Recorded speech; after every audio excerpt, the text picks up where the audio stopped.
Home Secretary, before we discuss the detail of your compulsory national service proposal, a couple of yes-no questions.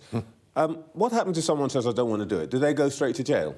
No, there's going to be no criminal sanction for this. No one's going to jail over this. But what we have seen from the other countries that have got similar schemes to this, particularly the Baltic and Scandinavian countries, firstly, there is actually very, very wide-scale take-up, acceptance and enthusiasm for this. So we want to make this compelling.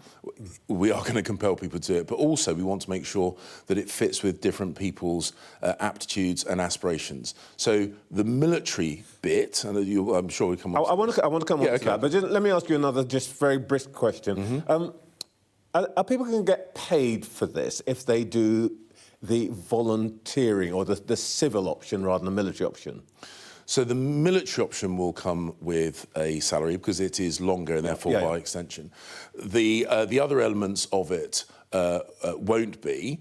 And and that is very much, that's very much in keeping. So I was in the reserve forces, as you know. The military reserve forces are paid. For example, Special Constabulary are not, St John's Ambulance people are not. So that mix is actually quite in keeping with the structures that we already have. Yeah, but honestly, that's your first problem, isn't it? Are you going to get 18-year-olds It's not been a problem so far. Sign up for a weekend a month for nothing? Yeah, because actually what we've seen, as I say, the military reserve forces are paid and their firefighting, policing counterparts are not. So that mixed portfolio, that mixed ticket is well established. And what we want, of course, is we want to make sure that everybody is involved because this is about building a network across society. All right, let's start with the military side because you know who's going to hate this?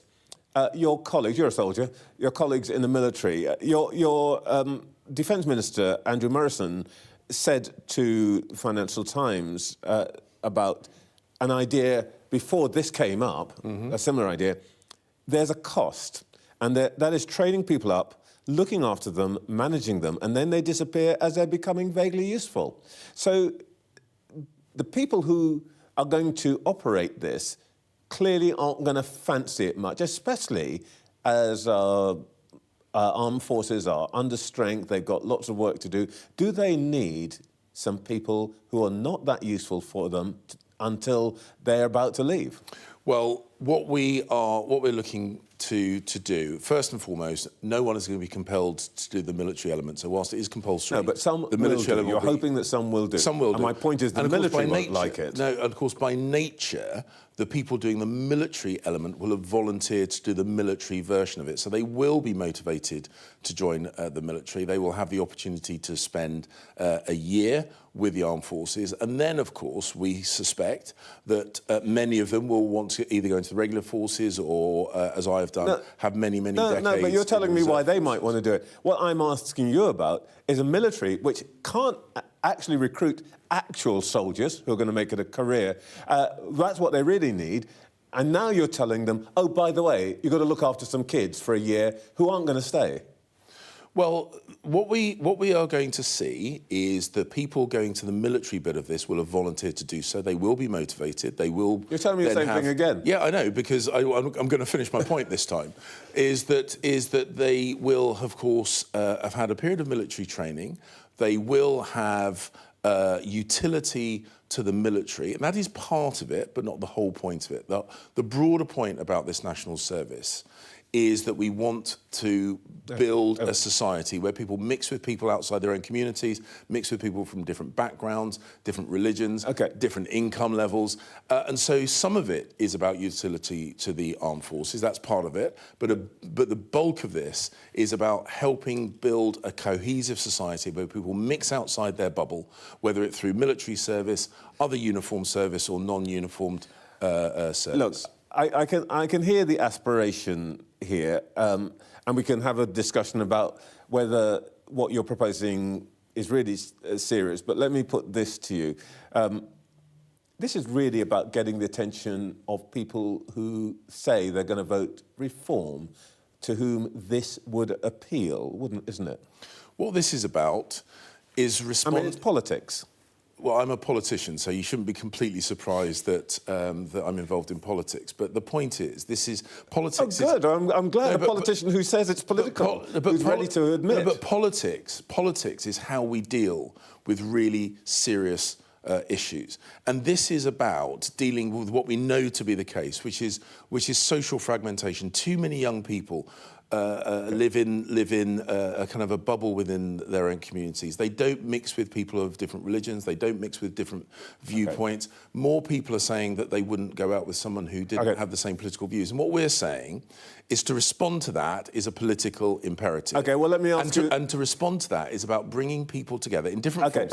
Military, medical, volunteering... I get all that, and it's flood defences and environmental protection. It's all perfectly reasonable. Let me ask you, as a politician, do you think that this will help you gain the attention of those reform voting the electors in, for example, the Red Wall constituencies? So what we are motivated by is making sure that we have a cohesive society. Now, of course, look, Trevor, this is an election. Okay. So, of course, at an election, you come up with new ideas, and you come up with ideas that we hope will attract votes to us. There's nothing illegitimate about that. But it is fundamentally about addressing the concerns that we see about social fragmentation. We're trying to prime a new generation of volunteers. Something that I've spent a lifetime doing, and I've loved every minute. I understand. I want to talk to you about this election. Did the Prime Minister explain to you why he chose to call an election when you haven't actually selected all your candidates?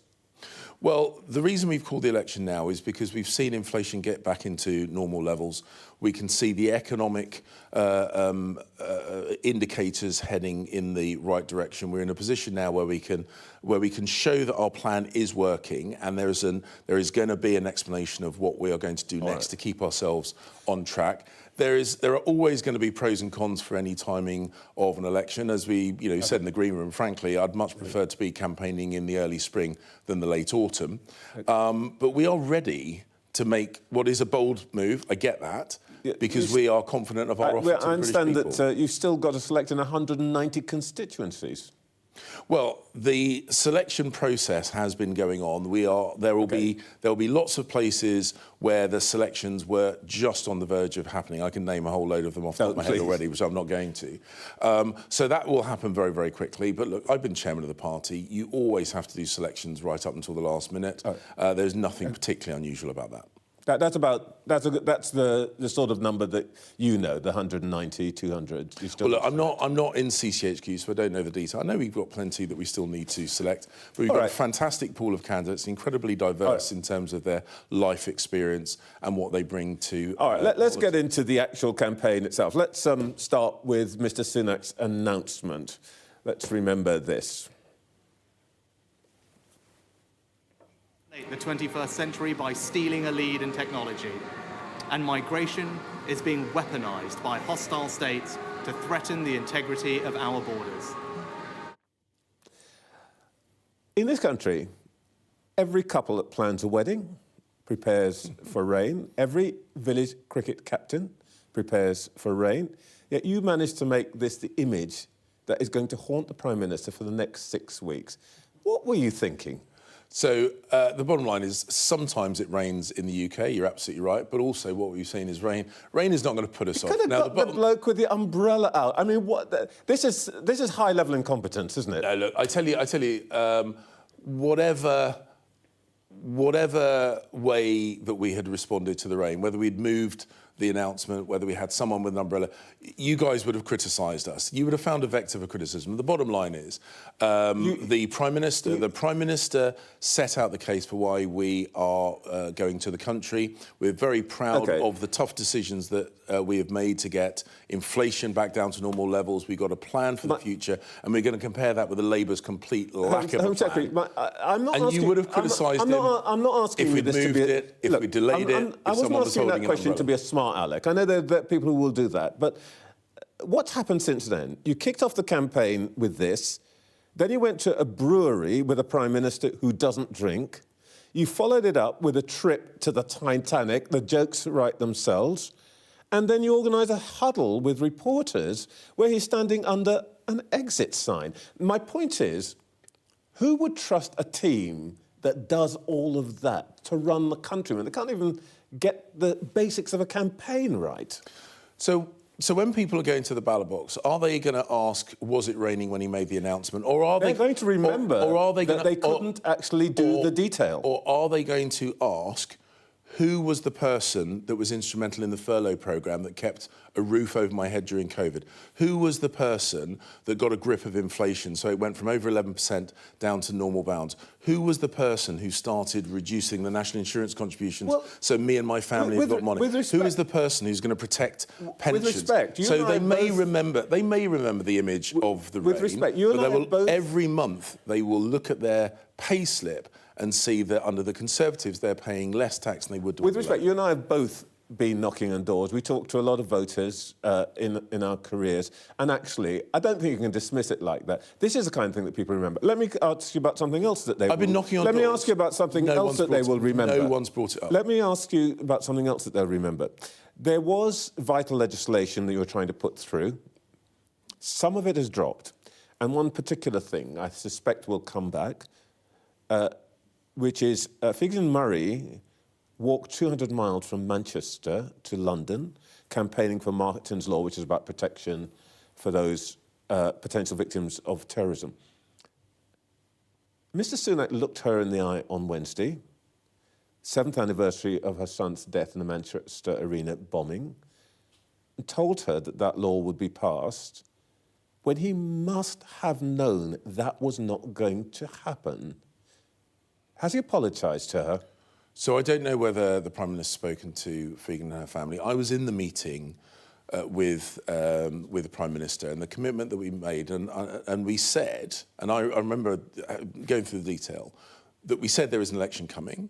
We said that we could not necessarily guarantee the law would have completed its entire passage before the general election. She walked out and she believed that she had been told it would happen. We said... No, I was in the meeting, Trevor. No, please, let me... This is really important. This is really important.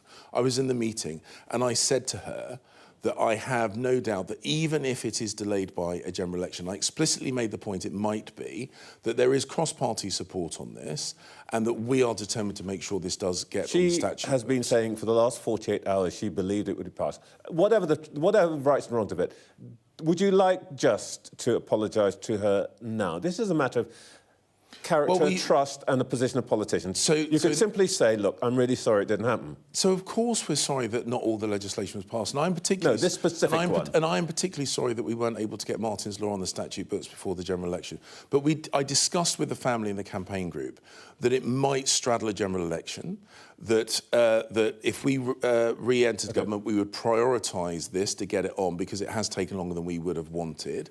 And I said there is cross-party support, and I said I cannot envisage a world where this does not get enacted, even if it is delayed because of a general election. Let me take you on to you're responsible for the biggest flagship policy for this government until the National Service one, which is the Rwanda boat. Yesterday, we broke through the 10,000 barrier for the number of individuals crossing the channel in small boats in the first 150 days of the year, highest that there's ever been. You call this election at this point because actually you know that you're not going to be able to stop these small boats, and that a summer of this would have killed your chances.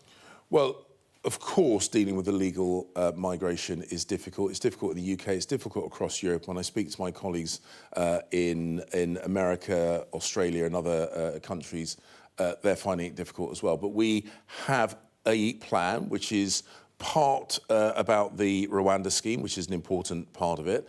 It is about making sure that we have that international cooperation, and we are committed to do so. Forgive me for interrupting you, but I and viewers have heard minister after minister say, we've got a plan, it's working, it's working. It's not working. You're at 10,000, the highest number ever. Well, what we're seeing is the people smugglers changing their tactics. They're forcing more people onto the boats. Now, that's... but fundamentally, they're getting more people across the channel. They are winning, you're not. Because they are responding to the tactics which are putting pressure on their supply chains. Now, the point we've made is that we have got the Rwanda scheme, which is part of our arsenal, and these figures are not where we would want them to be, but they would be considerably worse if the Labour Party started unpicking things like the Rwanda scheme, which they have promised to do. The Labour's position on this is that they would do less than we are currently doing, less than we plan to do, and somehow magically they think that would reduce the vote numbers, and that is just fundamentally dishonest with the voters. Well, the point is it hasn't. But let me just very finally ask you a question, not just about illegal migration, but legal migration. Net migration fell by 10% this week, and I'm sure you would claim that as a success. But the problem is the number of people entering the country is pretty much the same as it was last year, 1.2 million, thereabouts. The reason net migration numbers have fallen is because more people are leaving the country. Is that part of the plan to make living in Britain so unbearable for some people that they leave, and that's how you achieve your objective? So part of the reason why more people are leaving is because the students and student numbers count on our overall migration figures. And they dropped during the COVID years. A number of international students have come to the UK. They're now completing their courses and they are leaving. We are getting a grip of the areas where there have been more people coming on visas, like the health and social care visas, bringing dependents. So we are dealing with that, which is one of the reasons why. So your plan is basically to get rid of health workers, social care workers, doctors, nurses, all the IT professionals we need. No, our plan is to make sure that we get back to the kind of levels which we had just before COVID. COVID distorted a huge number of things. And the point is, and I just want to touch on this. And very briefly, if you wouldn't mind. On immigration, the Labour Party are trying to persuade the British people that despite the fact they have voted against border control measures over 130 times, they suddenly have got a plan. And their flagship policy, no, Trevor, this is about integrity. Their flagship policy is to announce the creation of something that already exists, commanded by General Duncan Caps with 700 multi-agency people. Forgive me. And that's what they're claiming. That point to Labour spokespeople. So we don't. Please do. Viewers know this already. So they either don't know what they're talking about, or they're being dishonest. And ignorance and stupidity are not a sales point, and dishonesty is not a sales point either.